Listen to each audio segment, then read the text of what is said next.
नमस्कार। आज हम पढ़ने जा रहे हैं पाश्चात्य काव्य शास्त्र के अंतर्गत प्लेटो का काव्य विषयक सिद्धांत। जैसा कि हम सभी जानते हैं, प्लेटो यूरोपीय काव्य शास्त्री हैं या पाश्चात्य काव्य शास्त्र के एक प्रमुख विचारक हैं। यूरोपीय काव्य शास्त्र का इतिहास का प्रारंभ प्लेटो से ही माना जाता है। प्लेटो की जो समय है 428 ईसा पूर्व से 327 ईसा पूर्व तक प्लेटो विद्यमान थे। प्लेटो यूनान के एक प्रसिद्ध दार्शनिक हैं और विचारक हैं जो कि सुकरात के शिष्य थे।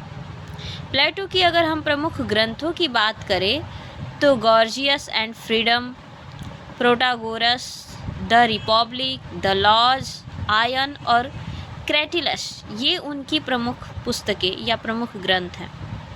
यूरोपीय काव्य शास्त्र का इतिहास प्लेटो से ही प्रारंभ होता है। प्लेटो के बाद अरस्तु आते हैं। प्लेटो एक ऐसे विचारक हैं जिनको काव्य एवं कवियों की निंदा करने के लिए वो प्रसिद्ध हैं। उन्होंने काव्य और कवियों की निंदा की है। वस्तुतः प्लेटो आदर्शवादी दार्शनिक थे और उन्होंने आदर्श राज्य के साथ साथ वे आदर्श व्यक्ति का निर्माण करना चाहते थे। उनका मुख्य उद्देश्य क्या था? आदर्श राज्य में आदर्श व्यक्ति का निर्माण जिनमें आंतरिक गुणों का विकास हो। प्लेटो उस साहित्य या कला के पक्ष में थे जिसमें राजनीतिक उत्थान हो, उदात्त भाव या उदात्त नैतिक सिद्धांतों की स्थापना हो। उनका मानना था कि कवि भावोद्वेग में तर्क रहित होकर रचना करता है, जिससे काव्य में अनैतिकता, अश्लीलता आदि का समावेश हो जाता है। ऐसा काव्य वैज्ञानिक नहीं होता और वह समाज को उत्तेजित कर उसे अनुशासनहीन बनाने के लिए प्रेरित करता है। प्लेटो का मानना था कि यदि कवि को काव्य रचना के लिए स्वतंत्रता दी जा रही है तो वह अपने काव्य में समाज के लिए शुभ और लाभ का चरित्र चित्रण करे, उसकी स्थापना करे। भद्दापन, विलासिता, नीचता आदि को काव्य में स्थान नहीं मिलना चाहिए। प्लेटो का मानना था कि एक कवि को अपने उद्देश्यों और हितों की पूर्ति के लिए अपने काव्य में गलत साधनों का प्रयोग नहीं करना चाहिए। उन्हें चाहिए, अर्थात कवियों को चाहिए कि वे अपने नायक को उदारवादी, शील युक्त और आदर्शवादी रूप में चित्रित करें। प्लेटो, जिनको काव्य और कवियों की निंदा करने के लिए जाना जाता है, तो वे जो काव्य का खंडन करते थे उसके दो प्रमुख आधार ये थे। पहला आधार था कि काव्य नैतिक दृष्टि से उचित नहीं है क्योंकि वह अनैतिकता को प्रश्रय देता है। दूसरा आधार उनका ये था कि काव्य में मिथ्या या कल्पना का प्रचार होता है या उसमें मिथ्या या कल्पना तत्व का समावेश होता है। अब हम जैसे जानते हैं कि प्लेटो का जो मुख्य जो उनका विचार है वो प्रत्ययवाद पर आधारित है। प्रत्ययवादी दार्शनिक प्लेटो को कहा जाता है। प्लेटो एक प्रत्ययवादी दार्शनिक है। और प्रत्ययवाद क्या है? प्रत्ययवाद के अनुसार प्रत्यय अर्थात विचार ही परम सत्य है। ईश्वर उसका सृष्टा है तथा यह दृश्यमान जगत उसका ही अनुकरण है।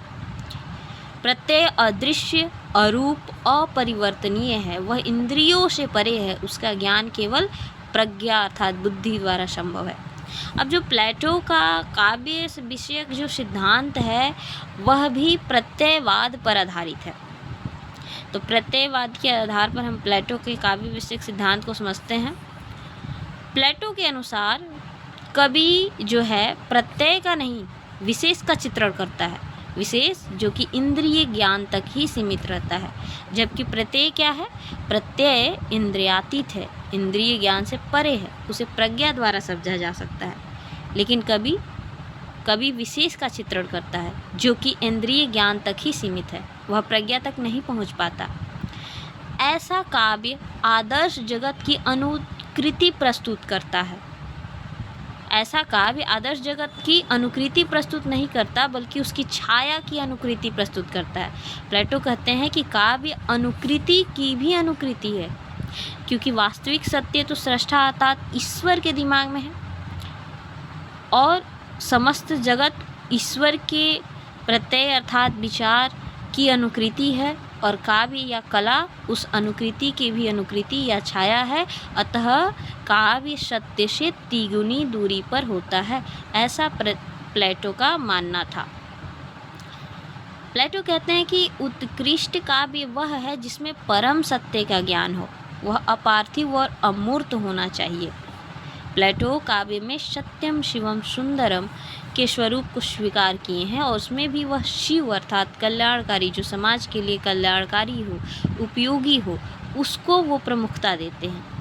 ठीक, जो कुछ भी समाज के लिए उपयोगी है वही स्वीकार्य है।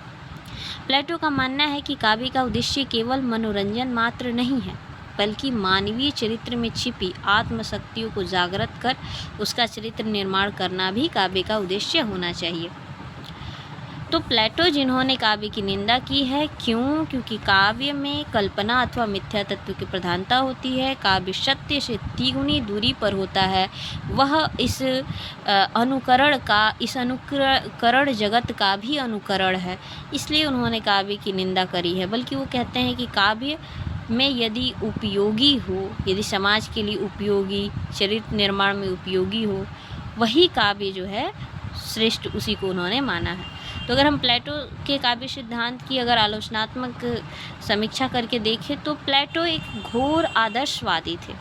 उन्होंने अपने अति नैतिक और दार्शनिक ज्ञान से काव्य के सौंदर्यता को नष्ट करने का प्रयास किया, क्योंकि काव्य पूर्णतः आदर्शवादी नहीं हो सकता है। अपनी घोर आदर्शवादिता के कारण ही उन्होंने कविता को पूर्णतः बहिष्कृत कर दिया।